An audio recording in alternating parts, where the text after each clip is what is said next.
നമസ്കാരം. പുതിയ വീഡിയോയിലേക്ക് ഏവർക്കും സ്വാഗതം. ഏറ്റുമാനൂരിൽ മരണപ്പെട്ട അഡ്വക്കേറ്റ് ജിസ്മോളെയും മക്കളെയും കൊന്നു തള്ളിയതായിരിക്കാം എന്നുള്ള നിഗമനത്തിലെത്തിയിരിക്കുകയാണ്. ഭർത്താവ് ജിമ്മിയും ഭവനത്തിലുള്ളവരും അതിക്രൂരമായിട്ടുള്ള മാനസിക പീഡനങ്ങൾ ഏൽപ്പിച്ചുകൊണ്ട് ജിസ്മോളെയും കുഞ്ഞുങ്ങളെയും വളരെയധികം വേദനിപ്പിച്ചുകൊണ്ടിരിക്കുകയായിരുന്നു. ജിസ്മോൾ പരമാവധി ആ വീടുമായിട്ട് അഡ്ജസ്റ്റ് ചെയ്യാൻ നോക്കി. ആ ഭവനത്തിൽ ജോലിക്കാരി ഉണ്ടായിരുന്നെങ്കിലും ഈ ജോലിക്കാരിയും പലതരത്തിൽ കള്ളം പറഞ്ഞാണോ മുൻപോട്ട് പോകുന്നത് സംശയിക്കേണ്ടിയിരിക്കുന്നു.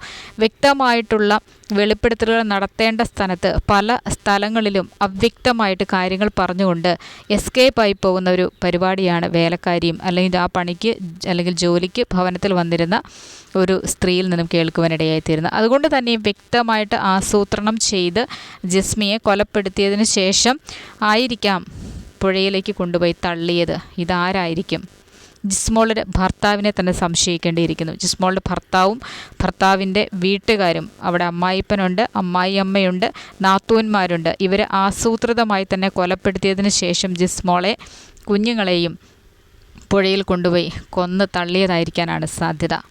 ജിസ്മോൾക്ക് താങ്ങാനാവാത്ത വേദനകൾ ആ ഭവനത്തിൽ നിന്നുണ്ടായിരുന്നത് കൊണ്ട് തന്നെയും ചില കാര്യങ്ങളെ ചോദ്യം ചെയ്തിരുന്നത് കൊണ്ടും എല്ലാം പഠിച്ച് നല്ലൊരു മിടുക്കിയായിരുന്നുള്ള വിദ്യാർത്ഥിനി ആയിരുന്നത് കൊണ്ട് തന്നെയും ജിസ്മോൾക്ക് സംസാരിക്കാനുള്ള നല്ല കഴിവുമുണ്ടായിരുന്നു. അതുകൊണ്ട് തന്നോട് പറയുന്ന കാര്യങ്ങൾക്ക് തിരിച്ചും പ്രതികരിക്കുന്ന ഒരു പെൺകുട്ടിയായിരുന്നു ജിസ്മോൾ. ജിസ്മോൾക്ക് ഇത്തരത്തിൽ ആ ഭവനത്തിൽ നിന്ന് പലതരത്തിലുള്ള സാമ്പത്തികവും നിറത്തിൻ്റെ പേരിലുമൊക്കെ പീഡനങ്ങൾ സഹിക്കേണ്ടി വന്നതുകൊണ്ട് ജിസ്മോൾ പ്രതികരിക്കുക തന്നെ ചെയ്തുകൊണ്ടിരുന്നു. അതുകൊണ്ട് ഭവനത്തിലുള്ളവരുടെ കണ്ണിൽ കരടായിട്ട് ജിസ്മോൾ മാറുകയായിരുന്നു. ഭർത്താവിന് യാതൊരു വിലയും കൊടുക്കാത്ത അമ്മയും സഹോദരിമാരും. അതുകൊണ്ട് തന്നെ ഇതിനിടയിൽ ജീവിച്ചു പോകുന്നതിന് ജിസ്മോൾ വളരെയധികം പാടുപെടുന്നുണ്ടായിരുന്നു. അത് സംശയിക്കേണ്ടിയിരിക്കുന്നത് ഹാർപ്പിക്ക് പോലുള്ള ദ്രാവകങ്ങൾ കൊച്ചിന് കുടിക്കാൻ ജിസ്മോൾ കൊടുത്തിട്ടുണ്ടാവില്ല. മറ്റേതെങ്കിലും തരത്തിൽ കുഞ്ഞുങ്ങളോട് പോലും യാതൊരുവിധ സ്നേഹമോ കാരുണ്യമോ വാത്സല്യമോ ഒന്നും കാണിക്കാത്ത ഭവനത്തിലുള്ളവരായിരുന്നു അവിടെ.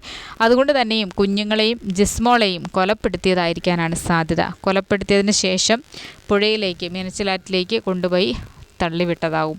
അല്ല എങ്കിൽ ഇത്രയും ദൂരം സ്കൂട്ടർ ഓടിച്ചുകൊണ്ട് എങ്ങനെയായിരിക്കും ഒരു കുഞ്ഞു കൊച്ചിനെയും, ഒരു വയസ്സ് മാത്രം പ്രായമുള്ള കൊച്ചിനെയും മറ്റൊരു പെൺകുഞ്ഞിനെയുമായിട്ട്, രണ്ട് മക്കളെയുമായിട്ട് പോകാനായിട്ട് സാധിക്കുക? തന്നെയുമല്ല, ആത്മഹത്യയ്ക്ക് ശ്രമിച്ചതിന് ശേഷമുള്ള മാനസിക വിഭ്രാന്തി ഒക്കെ ഉണ്ടായിരുന്നിരിക്കണം. ഇതൊക്കെയും എന്തുകൊണ്ടായിരിക്കാം സംഭവിച്ചത്? ശരിക്കും ഇതൊരു ആത്മഹത്യയാണെന്ന് പറയാൻ സാധിക്കില്ല, കൊലപാതകം തന്നെയാണ്. ഇതിൻ്റെ പിന്നിൽ ശക്തമായിട്ടുള്ള അന്വേഷണവുമായിട്ട് ജിസ്മോളുടെ പിതാവ് രംഗത്ത് വന്നിട്ടുണ്ട്. ജിസ്മോളുടെ സഹോദരനും സഹോദരിയും ഒക്കെ രംഗത്തുണ്ട്.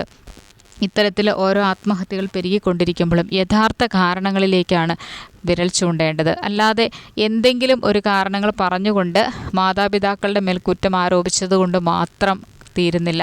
ഇവിടെ ഭർത്താവ് എന്ന ആണൊരുത്തൻ ആ ഭവനത്തിലുണ്ടായിരുന്നു. അതുകൊണ്ട് തന്നെയും ഭാര്യയുടെയും കുഞ്ഞുങ്ങളുടെയും വിവരങ്ങൾ തിരക്കുകയും അന്വേഷിക്കുകയും സ്നേഹിക്കുകയും കരുതുകയും ഒക്കെ ചെയ്യേണ്ടത് ഇദ്ദേഹമായിരുന്നു. പക്ഷേ ഇവിടെ ജിസ്മോളുടെ ഭർത്താവിന് അതിന് സാധിച്ചിരുന്നില്ല.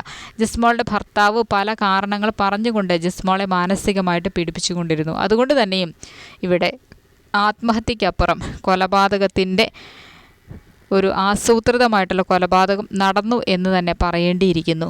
പല ചാനലുകളിൽ നിന്നും ഉള്ള വാർത്തകൾ, അല്ലെ പല ആളുകളിൽ നിന്നുള്ള വിവരങ്ങൾ ശേഖരിച്ചതിൽ നിന്നും ഇത്തരത്തിൽ കൊലപാതകം ആയിരുന്നു എന്ന് തന്നെ പറയുന്ന അല്ലെങ്കിൽ സംശയിക്കുന്ന തരത്തിലുള്ള പല സാഹചര്യങ്ങളും അവിടെയുണ്ട്.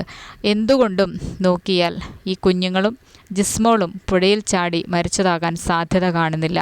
അതുകൊണ്ട് തന്നെ ആരായിരിക്കാം ഇതിൻ്റെ പിന്നിൽ ആസൂത്രിതമായിട്ട് കൊലപാതകം ചെയ്ത് പുഴയിലേക്ക് തള്ളിയതെന്നുള്ള വ്യക്തമായിട്ടുള്ള അന്വേഷണമാണ് ഇനി ആവശ്യപ്പെടുന്നത്.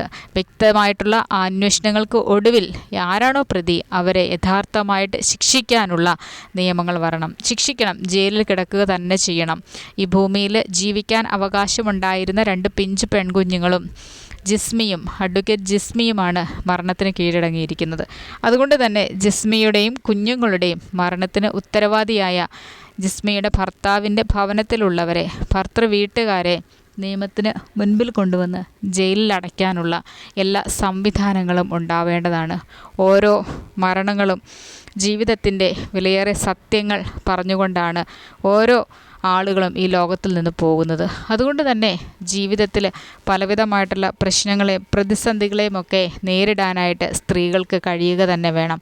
കുഞ്ഞുങ്ങളോടൊപ്പം സന്തോഷത്തോടു കൂടി ജീവിക്കാനായിട്ട് സാധിക്കുകയാണ് വേണ്ടത്.